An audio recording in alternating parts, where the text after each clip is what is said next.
নিয়ে বিস্তারিত জানাতে যুক্তরাজ্য থেকে সহকর্মী লিপটন কুমার আমাদের সঙ্গে যুক্ত হচ্ছেন। লিপটন, স্থানীয় নির্বাচনের আপডেট কি? বাংলাদেশিদের কি অবস্থান দেখছেন সেখানে? বুশরা, আমি এই মুহূর্তে নিউহ্যাম কাউন্সিল এলাকাতে রয়েছি। আপনি যেমনটি বলছিলেন, যুক্তরাজ্যের এই স্থানীয় নির্বাচন শুরু হয়েছে সকাল ৭টা থেকে। এখন পর্যন্ত ৪.৫ ঘন্টার নির্বাচনে আমি কয়েকটি পোলিং স্টেশন ঘুরে দেখেছি। বাস্তবতা হলো এখানে আসলে ভোটার উপস্থিতি খুব একটা বেশি থাকে না। সকাল থেকে আমি যে কেন্দ্রগুলোতে গিয়েছি, কেন্দ্রগুলোতে ভোটার উপস্থিতি খুব কম ছিল। একটু পরপরই আ ভোটারদের বেশিরভাগই ছিল বয়স্ক, এবং তারা সবাই ছোট ছোট বাচ্চাকে সাথে নিয়ে এসেছে। বুশরা, এদেশের নির্বাচনী একটা ভালো দিক হচ্ছে নির্বাচন কমিশন থেকেই কিন্তু অনুপ্রাণিত করা হয় ছোট বাচ্চাদের সাথে নিয়ে নির্বাচন কেন্দ্রে আসতে, ভোট দিতে। কেননা তাদের মাঝেও যাতে করে এই নির্বাচনের যে একটা উৎসব সেটা ছড়িয়ে পড়ে।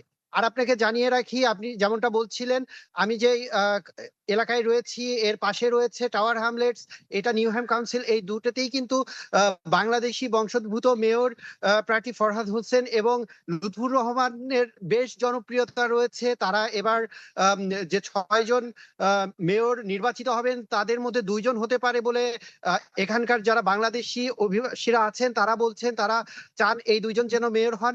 আর আমি আপনাকে আরেকটি জিনিসও জানিয়ে রাখি, এই পূর্ব ইস্ট লন্ডন কিন্তু বাঙালি অধ্যুষিত এলাকা এবং এশিয়ানদের প্রভাব বেশি।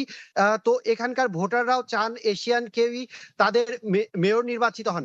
আর আপনাকে আরেকটি তথ্য জানিয়ে রাখি, পুরো যুক্তরাজ্য জুড়ে যে ভোটার সংখ্যা রয়েছে তার ৩ ভাগের ১ ভাগ কিন্তু এই লন্ডনে। আজকে ভোটার সংখ্যা, যদি লন্ডনের ভোটার সংখ্যা শুধু বলেন, সেটা প্রায় ৬০ লক্ষ।